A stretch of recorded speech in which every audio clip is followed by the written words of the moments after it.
Bagaimana cara mandi junub yang baik Pak Ustadz? Mudah-mudahan ini anak SMP. Saya khawatirnya yang nanya ini anak udah 3.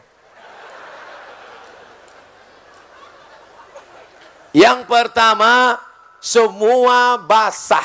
Asal semua sudah basah, sah. Yang mana duluan basah Pak Ustadz? Terserah. Kalau kebetulan di sungai, salto. Atau di kolam renang. Nawaitu rafal hadasil akbari an jamil badani. Aku niat menghilangkan najis besar, hadas besar dari badanku. Lillahi ta'ala. Sah.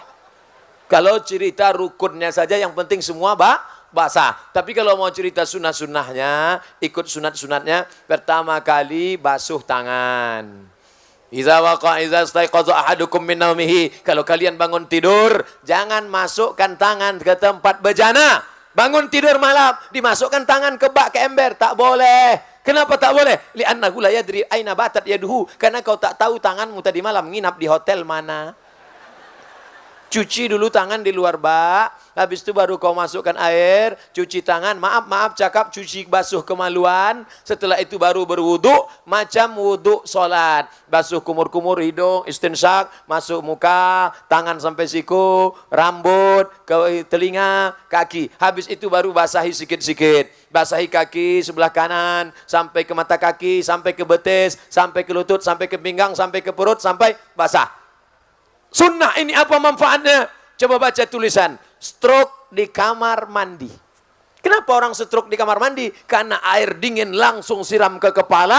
Ketika kulit kepala terasa dingin, darah dari jantung langsung menyembur ingin memanaskan otak kepala. Tapi karena paralonnya tersumbat, maka macet. Coba putar keran, buka keran besar-besar, tapi kemudian pipanya disumbat. Apa yang terjadi? Bam! Pecah pembuluh darah. Macam paham aja Ustadz nih. Kalau tak percaya sama saya tanya dokter. Betul kan Pak Dokter? Oleh sebab itu maka dipanaskan badan dengan cara sejukkan, dingin, sampai akhirnya kepala basah semua. Itu kalau mau mengikut sunnah-sunnah Nabi Muhammad sallallahu alaihi wasallam. Assalamualaikum Pak Ustadz. Waalaikumsalam warahmatullahi wabarakatuh. Apa pendapat Ustadz Somad terhadap vaksin MR yang sudah dilaksanakan di Kepri khususnya, namun belum memiliki sertifikat halal? Sampai hari ini, Majelis Ulama Indonesia belum mengeluarkan label halal terhadap vaksin itu. Ini vaksinnya. Vaksin ini belum ada label halalnya. Saya sudah telepon langsung ke MUI Pusat. Waktu saya diminta sosialisasi di Dinas Kesehatan. Saya diminta Dinas Kesehatan sosialisasi vaksin bayi dengan vaksin cacar, campak, rubella dengan vaksin berangkat haji. Lalu saya takut salah, saya telepon pusat. Ada tak label halal? Belum ada halal dari pusat. Lalu kenapa masyarakat boleh memakainya? Yang ada fatwa darurat. Kalau darurat pilih 2. Mati atau makan babi? Pilih mana? Mati atau makan babi? Nah, banyak yang mau makan babi kan? Tak boleh kita pilih mati. Masuk ke hutan. Sampai di hutan pilihannya cuma 2. Mati atau makan babi. Tiba-tiba kawan, kau pilih mana? Aku mati aja lah. Tak boleh. Ambil babi, colek-colek pakai kecap. Sementara datang pisang. Tapi kalau pisang sudah datang, tinggalkan babi, makan pisang. Nanti kalau datang vaksin yang halal, tinggalkan yang ini, beralihlah ke yang halal. Kalau mudaratnya tingkat tinggi. Tanya dokter kita. Bapak-bapak dokter yang ngaji-ngaji yang amanah. Tanya, Pak dokter, bahaya tak kalau ini tak kupakai? Kata dokter yang amanah tadi, kalau tak kau pakai nanti kau mati. Bolehlah, karena darurat. Tapi kalau kata dia, tak apa-apa. Ustadz Somad waktu kecil dulu, saya tanya mak saya. Mak, aku dulu waktu kecil pernah tak disuntik? Kau dari kecil sampai sekarang tak pernah vaksin-vaksin. Karena kita orang kampung. Asal datang dokter puskesmas mau menyuntik, ku larikan kau ke hutan. Sampai sekarang hidup, tak mati-mati. Oleh sebab itu maka, coba tanya dokter yang amanah, apakah kata dia bahaya atau tidak? Kalau kata dia, tak ada tuh Pak, tak bahaya, usah suntik. Tapi kalau kita bahaya, suntik. Cuman yang jadi masalah, udah disuntik, baru nanya saya. Apa boleh buat? Kalau andai pun babi, banyak-banyak istighfar. Astaghfirullah. Rabbal baraya, astaghfirullah minal khataya. Mudah-mudahan babi-babi tadi tak bereaksi di dalam. Ustaz Abdul Somad, Semoga sehat selalu. Amin. Dalam limpahan curahan rahmat Allah SWT. Bagaimana hukum uang pensiunan? Halal. Karena sebetulnya dia bekerja, gajinya itu yang diputar ke depan. Maka pensiunan itu untuk menjaga dia. Supaya anak keluarganya kalau dia sudah mati meninggal dunia. Tetap bisa makan andai tak dapat kerja. Itu penghormatan negara untuk dia. Halalan thayyibah. Siapa saja mahram anak di luar nikah Pak Ustadz? Anak ibu hamil 3 bulan 4 bulan dinikahkan dia dengan laki-laki, nikahnya sah. Makanya Pak Kua tak pernah bertanya, kau mau nikah? Iya. Perutmu berapa bulan isinya? Tak pernah tanya. Nikah perempuan yang dalam keadaan hamil sah. Muncul masalah 4 setelah anak lahir. Ketika anak lahir, anak tidak bisa pakai bin bapaknya. Lalu pakai bin siapa? Terserah, bin kardus, bin botol, bin tiang, bin batang. 2, kalau anak itu lahir laki-laki, setelah itu lahir adiknya perempuan. Ini si abang anak pertama laki-laki, tak bisa jadi wali bagi adik-adiknya. Karena dia bukan saudara seayah, dia saudara seemak. Saudara seemak tak bisa jadi wali. 3, kalau nanti bapak mati meninggal dunia, si anak tak bisa dapat harta warisan. Kenapa? Karena tak ada hubungan nasab antara mereka. 4, kalau kebetulan anak ini lahir perempuan, dipinang orang, mau nikah, si bapak tak bisa jadi walinya. Walinya siapa? Walinya wali hakim Pak Kua. Sampaikan ke Pak Kua. Pak Kua, ada masalah yang mau bicarakan ke Pak Kua. Bisa bicara 4 mata Pak Kua. Kata Pak Kua, jangankan 4, 3 pun bisa apa? Aku dulu begini-begini Pak Kua. Udah lama aku tahu, kata Pak Kua. Jangan menikahkan anak hasil zina. Ini anak saya Pak Ustadz. Ini anak saya, DNA-nya sama, rambutnya sama. Kami sudah cek di rumah sakit di Singapura, sama anak saya. Ini DNA-nya. DNA tak laku mas bro. Salah saya apa? Kau mencoblos sebelum hari H.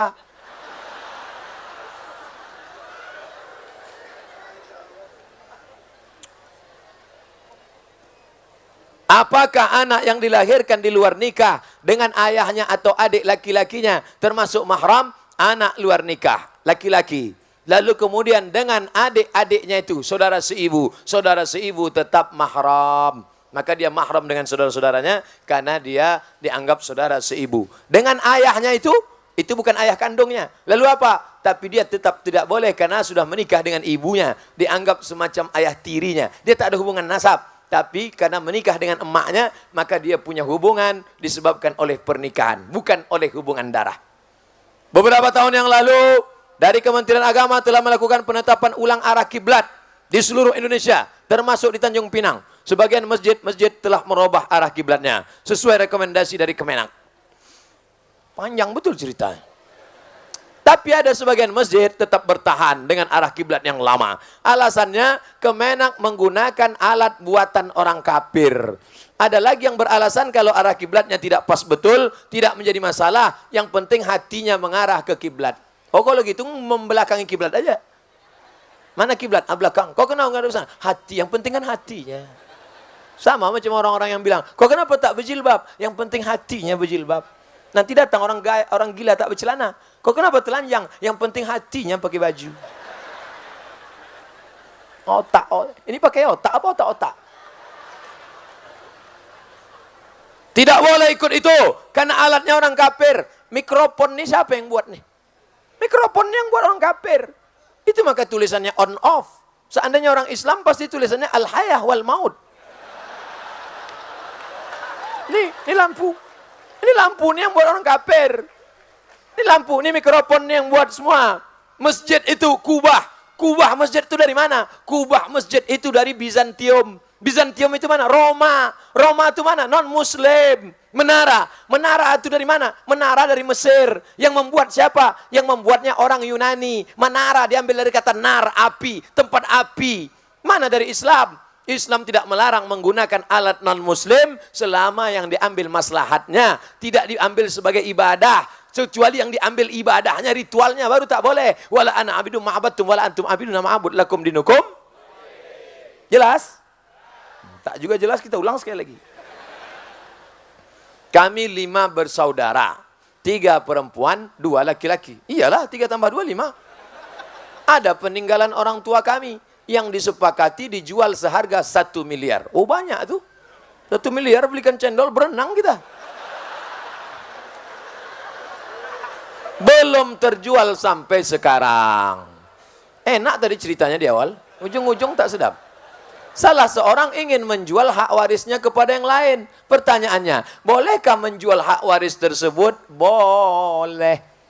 Jadi kalau 1 miliar dibagi berapa nih Pak Ustadz? 3 perempuan, 2 laki-laki. 2 laki-laki itu kali 2, 4. 3 perempuan, 4 tambah 3 sama dengan 7. 4 tambah 3 sama dengan 7. 1 miliar bagi 7, laki-laki 2 bagian, 1 perempuan 1 bagian. Satu yang perempuan ini sedang susah. Kujuallah bagian itu ke engkau. Boleh. Dijualnya bagiannya kepada saudaranya tadi, maka nanti pas dijual, dia tak dapat lagi karena sudah mengambil duluan. Jelas? Saya sering menonton YouTube Pak Ustadz. Alhamdulillah. Mengenai pertanyaan dari jamaah hasil bunga bank. Tegas Pak Ustadz mengatakan bunga bank itu haram. Sekarang ini ada beberapa perusahaan pihak ketiga. Jangan ada orang ketiga di antara kita. Yang bekerja sama dengan pihak bank konvensional. Dalam hal pengelolaan anjungan tunai mandiri ATM. Tugas pihak ketiga, pengisian uang, perbaikan, sebagainya yang berkaitan dengan kelancaran operasional. Yang ingin saya tanyakan, apakah penghasilan karyawan-karyawati pihak ketiga itu sebagai sumber mereka itu berasal termasuk haram Pak Ustadz? Mereka ini menjual jasa, tidak pihak yang berkaitan langsung. 3 yang dilaknat. Siapa yang dilaknat?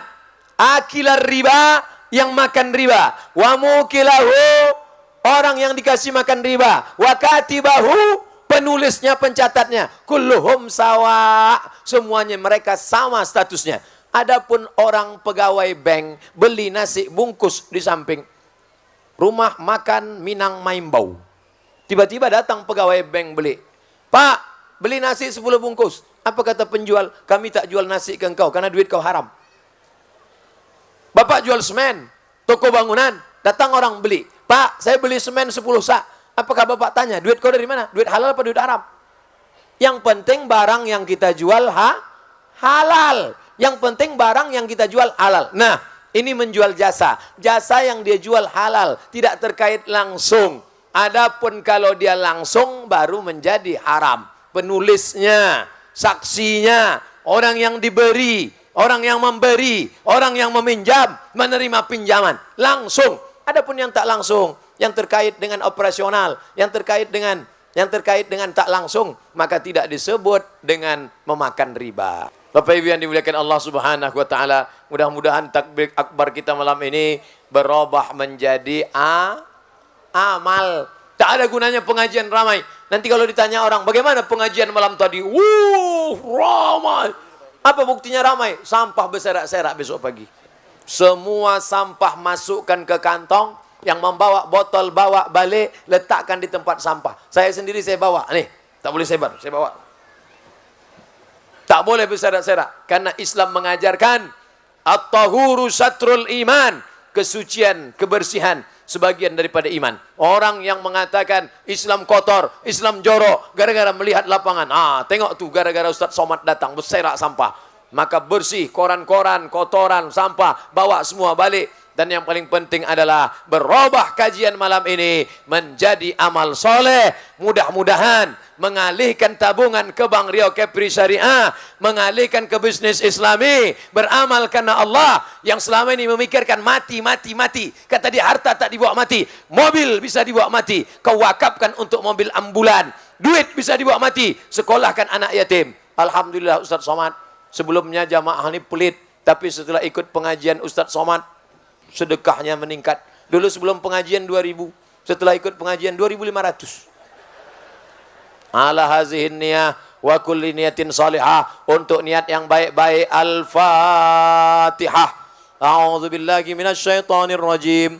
Bismillahirrahmanirrahim. Alhamdulillahi rabbil alamin. Ar-Rahmanir Rahim. Maliki yaumiddin. Iyyaka na'budu wa iyyaka nasta'in. Ihdinas siratal mustaqim. Siratal ladzina an'amta 'alaihim ghairil maghdubi 'alaihim waladdallin. Amin. Allahumma anzilir rahmata was salamata wal barakata ala hadhil jamaah. Turunkanlah keselamatan, kerahmatan, keberkahan kepada seluruh jamaah yang hadir malam ini ya Allah. La tada' lana dzamban illa ghafartah. Semua yang pulang dari majelis ini bersih dari dosa-dosanya ya Allah. Wala dainan illa qadaita. Hutang piutangnya tolong melunasi supaya tidak terjebak dalam riba ya Allah. Wala maridan illa syafaita. Saudara kami, sahabat kami, orang tua kami yang kau uji dengan penyakit, angkat penyakitnya, sehatkan ya Allah. Wala mayyitan illa rahimta. Yang meninggal dunia, curahkan rahmat, ampunan dan kasih sayangmu pada mereka ya Allah. Wala raghiban illa anjabta. Yang ingin punya anak, berikan anak yang saleh dan salihah. Min huffazil Quran, menjadi anak-anak penghafal Al-Quran. Wala raghiban wala aziban illa zawajta. Yang lajang, yang gadis, ingin menikah, temukan dengan jodoh yang soleh dan solihah. Mudahkan urusan pernikahan mereka ya Allah. Allahumma aslih syababal muslimin. Anak-anak muda kaum muslimin, jaga mereka dari zina ya Allah. Jaga mereka dari perbuatan keji dan mungkar ya Allah. Allahumma dafa'na al-ghala wal waba wal fahsya wal riba wal zina wal munkar. Selamatkan Kepulauan Riau, selamatkan negeri-negeri kaum muslimin dari malapetaka, bencana, riba, zina, narkoba, perbuatan keji dan mungkar. Rabbana ighfir lana dzunubana, ampunkan dosa kami, wali walidaina, kedua orang tua kami, wali masyaikhina, guru-guru kami, wali aimmatina, pemimpin-pemimpin kami yang saleh, wali man hadarana, semua yang hadir di majelis ini ya Allah. Rabbana atina fid dunya hasanah wa fil akhirati hasanah wa qina adzaban nar. Wa sallallahu ala sayyidina wa maulana Muhammad wa ala alihi wa sahbihi wa sallam. Walhamdulillahi rabbil alamin.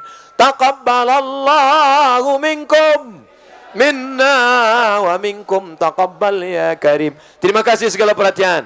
Mohon maaf segala kekhilafan. Wassalamualaikum warahmatullahi wabarakatuh.